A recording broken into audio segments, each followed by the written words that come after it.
अवध नगरी अयोध्या मूल रूप से मंदिरों का शहर रहा है। कहा जाता है कि अयोध्या नगरी को भगवान श्री राम के पूर्वज विवस्वान सूर्य पुत्र वैवस्वत मनु द्वारा बसाया गया था। इसलिए अयोध्या नगरी में सूर्यवंशी राजाओं का राज महाभारत काल तक रहा। अयोध्या नगरी के दशरथ महल में ही प्रभु श्री राम का जन्म हुआ। धन्य धान्य और रत्न आभूषणों से भरी इस नगरी की अतुलनीय छटा और खूबसूरत इमारतों का वर्णन वाल्मीकि रामायण में भी मिलता है। इसलिए तो महर्षि वाल्मीकि ने रामायण में अयोध्या नगरी की शोभा की तुलना करते हुए इसे दूसरा इंद्रलोक कहा। लेकिन भगवान श्री राम के जल समाधि लेने के बाद अयोध्या कुछ समय के लिए उजाड़ हो गई थी। कहा जाता है कि राम जी के पुत्र कुश ने फिर से अयोध्या का पुनर्निर्माण कराया और इसके बाद सूर्यवंश की अगली 44 पीढ़ियों तक इसका अस्तित्व चरम पर रहा। इसके बाद महाभारत काल में हुए युद्ध के बाद भी अयोध्या फिर से उजाड़ हो गई। पौराणिक कथा कहानियों के अनुसार प्राचीन काल में भगवान श्री राम के जल समाधि लेने के बाद और महाभारत युद्ध के बाद अयोध्या के उजाड़ होने और फिर से बसने का वर्णन मिलता है। लेकिन श्रीराम जन्मभूमि अयोध्या और यहाँ बने श्री राम मंदिर को एक नहीं बल्कि कई बार आक्रमणों का सामना करना पड़ा। अयोध्या को नष्ट करने के लिए मुगलों द्वारा कई अभियान भी चलाए गए। मंदिर में बाबरी ढांचा खड़ा किया, भव्य मंदिर तोड़ मस्जिद बनवाए गए, लेकिन प्रभु श्री राम की जन्मभूमि कभी नष्ट न हो सकी। वैसे तो अयोध्या नगरी का इतिहास त्रेतायुग से भी पुराना है, लेकिन आपको बताएंगे अयोध्या नगरी में विवाद से लेकर विध्वंस, निर्माण और उद्घाटन तक श्री राम जन्मभूमि अयोध्या के करीब 500 सालों के बारे में। श्री राम जन्मभूमि अयोध्या का इतिहास। अयोध्या राम जन्मभूमि देश के सबसे लंबे चलने वाले केस में एक है। राम जन्मभूमि का इतिहास बहुत पुराना है। 1528 से लेकर 2023 तक श्री राम जन्मभूमि के पूरे 495 वर्षों के इतिहास में कई मोड़ आए। इसमें 9 नवंबर 2019 का दिन बेहद खास रहा, जब 5 जजों की संवैधानिक बेंच ने ऐतिहासिक फैसला सुनाया। 1528 मुगल बादशाह बाबर के सिपहसालार मीर बाकी ने विवादित जगह पर मस्जिद का निर्माण कराया। इस स्थान को लेकर हिंदू समुदाय के लोगों द्वारा ये दावा किया कि यहाँ भगवान राम की जन्मभूमि है और इस स्थान पर एक प्राचीन मंदिर भी था। हिंदू पक्ष के लोगों ने मस्जिद में बने 3 गुंबदों में एक गुंबद के नीचे भगवान राम का जन्मस्थान बताया। 1853, 1949 श्री राम जन्मभूमि पर जहां मस्जिद का निर्माण किया गया, वहां के आसपास के कई स्थानों पर पहली बार 1853 में दंगे हुए। इसके बाद 1859 में अंग्रेजी प्रशासन ने विवादित स्थान के पास बाड़ लगा दी और मुसलमानों को ढांचे के अंदर वहीं हिंदुओं को बाहर चबूतरे के पास पूजा करने की इजाजत दे दी। 1949 अयोध्या श्रीराम जन्मभूमि का असली विवाद 23 सितंबर 1949 को तब हुआ जब मस्जिद में भगवान राम की मूर्तियां मिली।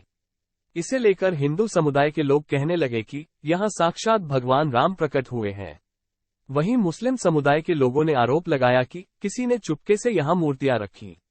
ऐसे में यूपी सरकार ने तुरंत मूर्तियों को वहां से हटाने के आदेश दिए, लेकिन जिला मजिस्ट्रेट डीएम के नायर ने धार्मिक भावना को ठेस पहुंचने और दंगों भड़कने के डर से इस आदेश में असमर्थता जताए। इस तरह से सरकार द्वारा इसे विवादित ढांचा मानकर ताला लगा दिया गया। 1950 फैजाबाद के सिविल कोर्ट में 2 अर्जी दाखिल हुई। इसमें एक तो विवादित भूमि पर रामलला की पूजा की इजाजत और दूसरी मूर्ति रखे जाने की इजाजत पर थी। 1961 यूपी सुन्नी वक्फ बोर्ड ने एक अर्जी दाखिल की और विवादित भूमि पर पजेशन और मूर्तियों को हटाने की मांग की। 1984 1 फरवरी 1986 में यूसी पांडे की याचिका पर फैजाबाद के जिला जज केएम पांडे ने हिंदुओं को पूजा करने की इजाजत दे दी और ढांचे पर लगे ताले को हटाने का आदेश दिया। 1992 ये दंगा ऐतिहासिक रहा। 6 दिसंबर 1992 को वीएचपी और शिवसेना समेत कई हिंदू संगठन के लाखों कार्यकर्ताओं ने विवादित ढांचे को गिरा दिया। इससे देशभर में सांप्रदायिक दंगे हुए और हजारों की तादाद में लोग मारे गए। 2002 गोधरा ट्रेन जो कि हिंदू कार्यकर्ताओं को लेकर जा रही थी, उसमें आग लगा दी गई और करीब 58 लोग मारे गए। इसे लेकर गुजरात में भी दंगे की आग भड़क गई और 2000 से अधिक लोग इस दंगे में मारे गए। 2010 इलाहाबाद हाई कोर्ट ने फैसले पर विवादित भूमि को सुन्नी वक्फ बोर्ड, रामलला विराजमान और निर्मोही अखाड़ा के बीच 3 बराबर हिस्सों में बांटने का आदेश दिया। 2011 अयोध्या विवाद पर इलाहाबाद हाई कोर्ट के फैसले पर सुप्रीम कोर्ट ने रोक लगा दी। 2017 सुप्रीम कोर्ट ने आउट ऑफ कोर्ट सेटलमेंट का आह्वान किया और भाजपा के कई नेताओं पर आपराधिक साजिश आरोप बहाल किए गए। 2019 रेशियो 8 मार्च 2019 को सुप्रीम कोर्ट ने मामले को मध्यस्थता के लिए भेजा और 8 सप्ताह के भीतर कार्यवाही को खत्म करने के आदेश दिए। इसके बाद 1 अगस्त को मध्यस्थता पैनल ने रिपोर्ट पेश और 2 अगस्त को सुप्रीम कोर्ट मध्यस्थता पैनल मामले में समाधान निकालने कामयाब नहीं रहे। इस बीच सुप्रीम कोर्ट में अयोध्या मामले को लेकर प्रतिदिन सुनवाई होने लगी और 16 अगस्त 2019 को सुनवाई पूरी होने के बाद फैसला सुरक्षित रखा गया। 2019 9 नवंबर सुप्रीम कोर्ट के 5 जजों की बेंच ने श्रीराम जन्मभूमि के पक्ष में फैसला सुनाया। वहीं 2.77 एकड़ विवादित भूमि हिंदू पक्ष को मिली और मस्जिद के लिए अलग से 5 एकड़ जमीन मुस्लिम पक्ष को मुहैया कराने का आदेश दिया गया।